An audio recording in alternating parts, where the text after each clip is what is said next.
여기 아래쪽에 저 바 하시는 또 사장님이 계신데 그 사장님은 원래 낮에 카페를 하려고 하셨다가 20-30만 원 벌었는데 저녁에 바 열면 위스키 한 병 팔면 20-30만 원이 그냥 나온. 오늘 뭐 간단히 줄이면 카페를 하지 마. 하지 마세요. 안녕하세요, 커디터입니다. 커피에 관련된 다양한 이야기를 나누는 커피토크. 오늘은 저희가 어딕티브의 함정우 대표님을 모시고 이야기를 나눌 예정입니다. 안녕하세요, 대표님. 네, 안녕하세요. 저희 한번 소개 부탁드립니다. 네, 안녕하세요. 논현동에서 5년차 오너 바리스타를 하고 있는 어딕티브의 함정우 바리스타입니다. 반갑습니다. 매장을 지금 논현동에서 5년 동안 이제 운영을 하셨다 보니까 뭔가 이러한 골목 상권에 대해서 또 요즘에 되게 중요하잖아요. 많은 맞습니다, 분들이 맞습니다. 네. 뛰어들고 있어서 네. 또 그래도 5년 동안 정말 이런 나름의 노하우를 갖고 또 워낙 호스피탈리티도 좋기로 유명하셔서 저희가 좀 이러한 이야기를 한번 나눠보고자 오늘 커피 토크를 준비를 했으니까 오늘 영상도 집중해 주시면 좋을 것 같습니다. 네, 하나하나 빠짐없이 다 털어드리겠습니다. 그럼 커피 토크 시작하겠습니다. 그 어려운 위치를 선택하셨지만 사실 5년이라는 시간이 결코 카페 입장에선 짧은 시간이 아니거든요. 이 네, 데이터상으로도 맞습니다. 네. 5년이면은 같은 해에 창업한 사람의 거의 70%가 이제 문을 닫는 상황인데도 자리를 지키고 계신데 그런 골목 상권에서 살아남는 어떤 방법이 있을까요? 아마 여기 오시면서 보시면 아시겠지만 이미 초입부터 여기까지 오는데 10개 이상의 카페들이 위치해 있어요. 골목 상권의 특징 또 알고 계신가요? 골목 상권은 저도 사실 잘 네, 우선은 외부로 노출이 안 되다 보니까 사람들이 잘 몰라요. 그리고 유동인구가 많지가 않습니다. 특히 여기가 골목이 여러 개인데 요 다음 골목으로만 다니시는 분들은 아직도 저희 카페가 있는지 모르시는 분들도 계세요. 그렇죠. 동네에서 오히려 루트를 네네, 바꿀 일이 맞아요. 네. 그래서 외부에서도 찾아오기 힘들고, 그래서 저는 다른 차별성을 좀 가져가야겠다라는 생각을 좀 많이 했습니다. 네. 그 중에 첫 번째가 브링커피예요. 이 근처에 핸드드립 커피를 하는 곳이 거의 없습니다. 그러다 보니까 처음에는 사람들도 잘 먹질 않았어요. 생소하니까. 네. 그리고 가격은 아메리카노보다 비싸고. 그럼에도 불구하고 이제 맛을 보여드리고 하다 보니까 이제 점점 저희가 원래 원두가 처음엔 3개로 시작했고 네. 그라인더는 코만단테였는데 이제 너무 이제 벅차져서 네. 이제 2K로 그리고 원두도 이제 30가지가 네. 됐습니다. 아까도 저희 되게 인상적이었던 게 수기로 이제 작성하셨던 거의 30종이 되는 핸드드립 다양성과 또 그거를 단순히 이제 가격이 주변이 낮으니까 네. 나도 싸게 가야지가 아니라 나는 오히려 더 맛있는 거라서 고객들이 여기서 프리미엄을 좀 경험할 수 있는 그런 거를 좀 생각을 하신 것 같아요. 네, 맞습니다. 그래서 저는 손님한테 따뜻한 라떼를 시키시면 바로 좌석 앞에 와서 보여드리면서 라떼도 그려드립니다. 그러니까 고객에게 좀 더 다른 경험을 또 선사하는 것도 그런 차별점 중에 하나가 아닐까 싶습니다. 그 다음은 선택과 집중이 중요하다고 생각합니다. 저는 그래서 로스팅이나 뭐 베이커리에 좀 집중을 하고 있지 않는 편이에요. 로스팅 같은 경우에는 이제 바리스타의 영역과는 조금 좀 다른 네. 부분이라 생각을 하고, 솔직히 납품을 하지 않는다면 로스팅으로 본전을 혹은 그 이상의 수익을 얻기에는 굉장히 어려운 부분이라고 저는 생각을 합니다. 그리고 요즘에 로스팅 너무 잘하시는 분들이 너무 많으시잖아요. 커피 추출, 매장 관리, 라떼아트, 브루잉, 고객 서비스, 바리스타가 정말 온전히 매장에서 해야 될 일들에 네. 집중을 하고 그것들을 좀 잘하려고 노력을 하고 있습니다. 되게 현명하신 게 사실 내가 잘하고 싶은 일일 수도 있지만 그것보단 내가 더 잘할 수 있는 거에 집중을 하신다라는 뜻이네요. 네, 맞습니다. 그 다음에는 건강관리라고 생각합니다. 이 롱런을 하시려면 건강관리를 잘 하셔야 돼요. 카페에서 일하다 보면 네. 식사를 챙겨 먹기 굉장히 어렵거든요. 그래서 식사를 좀 잘 하셔야 되고 1년 내내 쉬지 않고 일하시는 분들이 계세요. 일주일에 하루 정도는 휴식을 취하시고 그리고 쉬시면서 운동 혹은 취미생활을 하시면서 건강과 멘탈을 좀 케어하시는 걸 좀 추천을 드립니다. 그래서 저는 클라이밍을 합니다. 인스타 볼 때마다 뭐 온몸의 근육이 화가 나게 되더라고요. 감사합니다. 근데 진짜 맞는 말씀인 게 이게 자영업 하다 보면 사실 나를 갈아 넣는 분들이 되게 많으시고 네, 맞습니다. 초기는 저도 그럴 수 있다고 생각을 하거든요. 뭐 1년차, 네. 2년차, 뭐 길게는 3년차까지는 그래도 나를 어떻게든 하는데 일이라는 게 저희가 1, 2년만 하는 게 아니라 네, 5년, 맞습니다. 10년을 바라보고 해야 되는데 네. 그거를 매번 1년차처럼 365일 쉬지 않고 새벽에도 자지 않고 이렇게 한다. 사실 그거를 버틸 수 있는 사람은 거의 없는 것 같습니다. 네, 맞습니다. 이게 카페 일이 겉보기에는 되게 쉬워 보이는데 근데 생각보다 체력적으로 힘이 굉장히 많이 들어요. 그래서 그런 부분들을 꼭 감안하셔야 됩니다. 다음은 약간 수익 구조를 확장하시는 부분도 저는 좀 추천을 드립니다. 아무래도 골목 상권은 아까도 말씀드렸듯이 유동 인구가 별로 없고 방문자 수가 길가에 있는 카페들보다 좀 적을 수밖에 없어요. 그러다 보니까 한 분의 손님이 오셨을 때 객단가를 높이는 방법. 그래서 많은 카페들이 이제 베이커리에 많이 집중을 했었고, 이제 요즘에는 이제 주류를 같이 하는 카페들이 많이 늘고 있습니다. 저도 아무래도 이제 구스피릿을 준비하다 보니까 이제 커피 칵테일을 준비를 하고 있는데, 아직 이제 영업적인 허가 부분은 중요하기 때문에 매장에서는 아직 안 하고 있고요. 그 부분이 준비가 되면 저도 같이 주류를 판매해 볼 생각이 있고, 이런 부분 말고도 예를 들어 교육을 한다거나 아니면 로스팅을 해서 납품을 한다거나 컨설팅이라던가 온라인 스토어, 예를 들어 요즘 같은 경우에는 초콜릿 있죠, 두바이 초콜릿. 요거 만들어서 재미 보시는 분들이 생각보다 엄청 그렇죠. 많더라고요. 네. 네. 그런 부분들을 온라인에 판매하는, 단순히 오는 고객들이 이 시간과 공간만이 아니라 그 외에 다른 시간도 계속 뭔가 판매가 이루어진다면 또 수익 구조가 확실히 좋아지기 때문에 더 오래 더 좋은 영업을 할 수 있지 않을까라는 생각을 해봅니다. 어떻게 보면 객단가도 좀 신경을 써야 되고 네. 이제 장소를 한정된 것으로만 보지 말고 온라인 같이 조금 더 넓게 활용할 수 있는 것도 사용하면 좋다라는 말씀이시네요. 네, 맞습니다. 그리고 그 다음으로는 인스타나 블로그 아니면 이제 뭐 네이버 지도 이런 데 보시면 그런 부분들을 좀 잘 활용하시는 거를 좀 추천을 드립니다.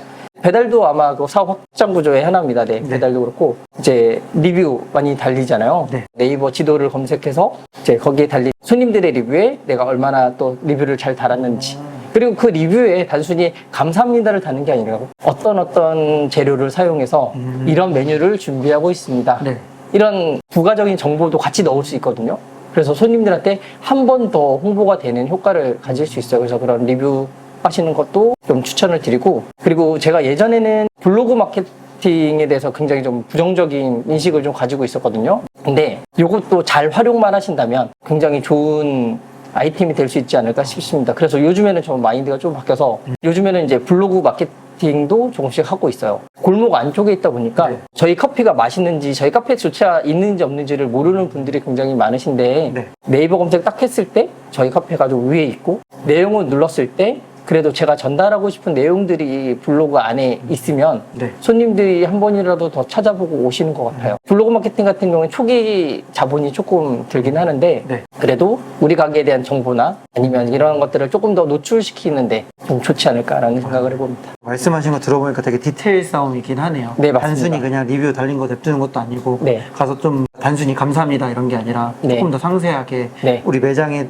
내용을 좀 더 알려주고, 그리고 뭐 블로그 마케팅처럼 뭔가 적극적으로 이제 사람들한테 정보를 더 많이 줄 수 있는, 이것 때문에 막 대단히 마니아는 아니어도 네. 그래도 한 명이라도 더 유입할 수 있는 경로를 계속 네, 좀 맞습니다. 확보하고자 하시는 네. 그런 거네요. 하나 더 추가를 드리면 이 동네가 어떤 상권으로 이루어지는지를 더 이해를 하시는 게 좋아요. 저희가 골목 상권이지만 여기서 골목 하나만 나가면 회사들이 조금 있어요. 그래서 회사원도 조금 있고, 그리고 정말 여기 저쪽에 가면 아파트가 있고, 네. 뒤쪽엔 다 이제 주택가로 주거지가 있는데, 직장인분들은 점심시간 때 좀 많이 오시고요. 네.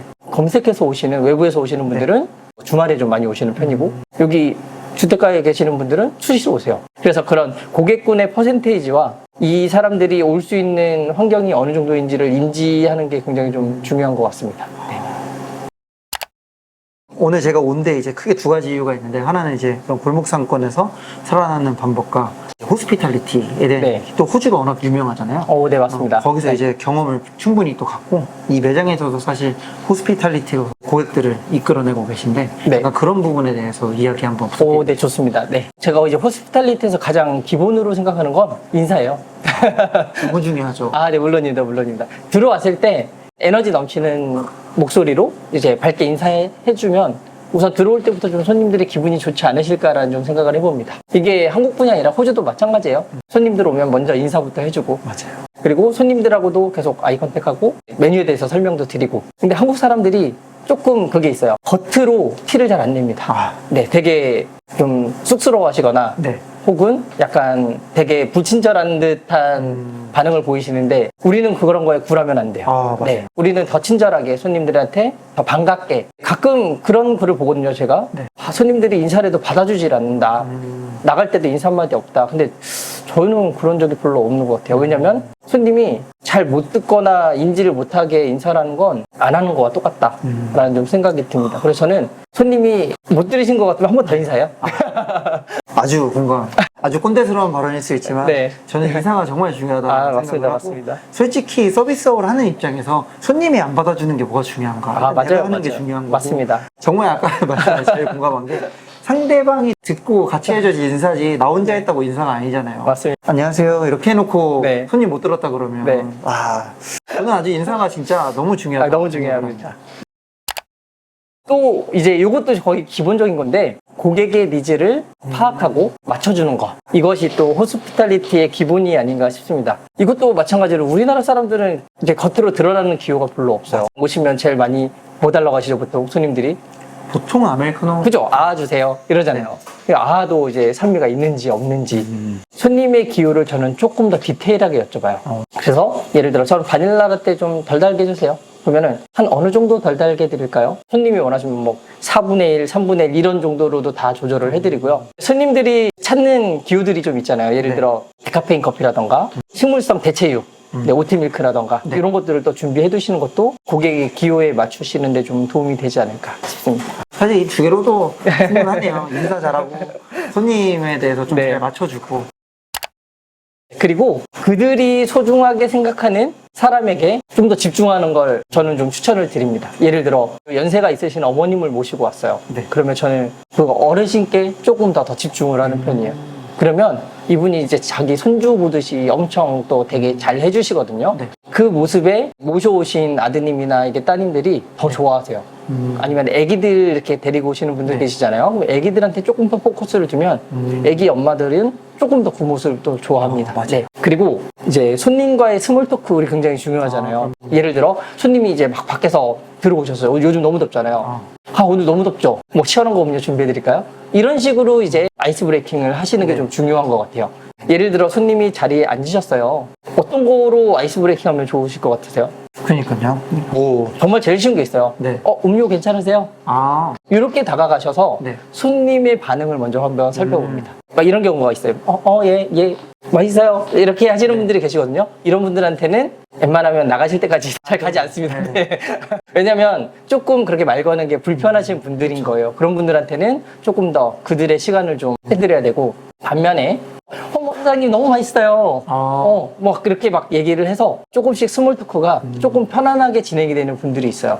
이제 그런 분들한테는 좀 막 마술도 보여드리고. 진짜요? 갑자기 뜬금없이. 네, 그러면 이분들이 저희 가게 진짜 팬이 돼요. 너무 재밌어 하시고. 그래서 그렇게 손님들과의 관계 거리 조절을 잘 하시는 게 진짜 중요하다고 생각합니다. 네. 사람에 따른 서비스를 눈치를 잘 챌 수 있는 게 정말 중요한 덕목이네요. 네, 물론이죠. 이 서비스는 눈치 센스가 거의 다라고 생각을 하시면 좋을 것 같습니다. 그럼 저희가 오늘 사실 핵심인 이제 골목 상권과 호스피탈리티에서 얘기를 나눴는데 네. 대표님께도 이제 5년차 동네에서 이제 매장을 운영하시면서 느꼈던 현실적인 조언이 어떤 게 있을까요? 가장 중요한 게 있어요. 현실을 직시하셔야 됩니다. 제일 어려운 거긴 해요. 네, 맞습니다. 많은 분들이 그냥 뭐 자영업을 하면 이게 단순히 카페만은 아닌 것 같아요. 자영업을 하면 워라밸이 보장이 되고 늘 놀러 다닐 수 있을 것 같다고 생각을 하시는데 오히려 아닙니다. 오히려 전 회사 다닐 때 더 취미생활을 놀러를 많이 다녔는데 네. 지금 꼼짝 말아요. 혹시 이제 저가 커피 한 잔에 보통 2,000원 정도 하죠. 네. 100잔을 팔아야 20만 원이에요. 인건비 요즘 비싸잖아요. 그쵸. 그리고 임대료도 이제 길가로 가면 갈수록 비싸지고, 그러면 하루에 내가 얼마를 벌어야 되는지를 먼저 얼추 한번 계산을 해보시는 게 좋아요. 여기 월세가 어느 정도고 내가 한 요 정도를 팔려면 인원을 몇 명 정도 써야 되고, 우선 그거만 해서 수익 구조를 비교를 해보시면, 예를 들어 길가에 메가커피가 한 월세가 한 500 정도 된다고 하면 커피를 하루에 몇 잔을 팔아야 인건비와 나머지를 다 떼고 수익이 어느 정도 돌아온지를 계산을 해보실 수가 있어요. 생각보다 쉬워요. 그렇죠. 네. 그러면 메가 같은 데는 예를 들어 100만 원을 벌어도 아마 쉽지 않을 텐데, 그러면 500잔을 팔아야 되거든요. 네. 그럼 500잔을 팔려면 직원이 최소한 3명은 붙어야 되지 않을까. 그렇죠. 그러면 얼추 내가 버는 수익이 얼마 정도가 나온다라는 게 느껴지실 거예요. 맞아요. 이런 비용적인 부분들을 정확하게 알고 카페를 시작하시는 게 좋습니다. 여기 아래쪽에 저 바 하시는 또 사장님이 계신데, 그 사장님은 원래 낮에 카페를 하려고 하셨다가 하루 종일 막 점심시간 때 막 미친 듯이 러시가 막 몰려와서 2, 30만 원 벌었는데 저녁에 바 열면 위스키 한 병 팔면 2, 30만 원이 그냥 나옵니다. 그러니까 낮에 카페를 안 하세요. 그쵸. 오히려 저녁에만 집중을 하고 계십니다. 네. 그래서 그런 수익 구조를 보시고 이 카페를 선택할지 안 할지를 결정을 하시는 게 좋습니다. 나는 단순히 돈을 많이 벌 거야 라는 분들한테는 솔직히 저는 카페를 추천드리고 싶지 않고요. 그럼. 머신도 비싸고 임대료도 비싸고 인건비도 비싼데 커피값은 계속 내려가고 올라가질 않습니다. 네. 그래서 그런 부분을 잘 고려하시는 게 최고이지 않을까 싶습니다. 네.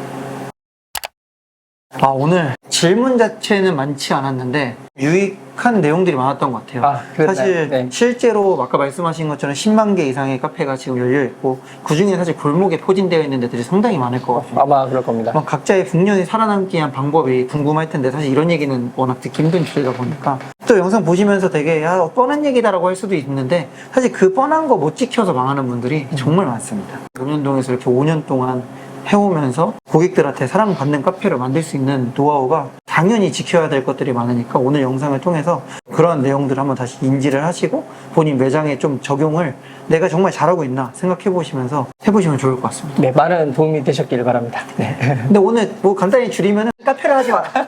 카페 하지 마세요. 그거긴 한데 굳이 하실 거라면 오늘 영상을 보고 참고를 해주시면 정말 좋을 것 같습니다. 만약에 진짜 오늘 영상 보고 매장으로 오셔서 영상 보고 왔다 이러시면 정말 잘 호응해 주실 거거든요. 네, 물론입니다. 조언도 네. 많이 주시고 충분히 그럴 수 있는 대표님이니까 또 한번 어딕티브 카페로도 많이들 방문해 주시면 네, 많이 놀러 오십시오. 정말 좋을 것 같습니다. 그럼 저희는 다음에 더 재미있는 커피 토크 시간으로 돌아오도록 하겠습니다. 그럼 투비 컨티뉴.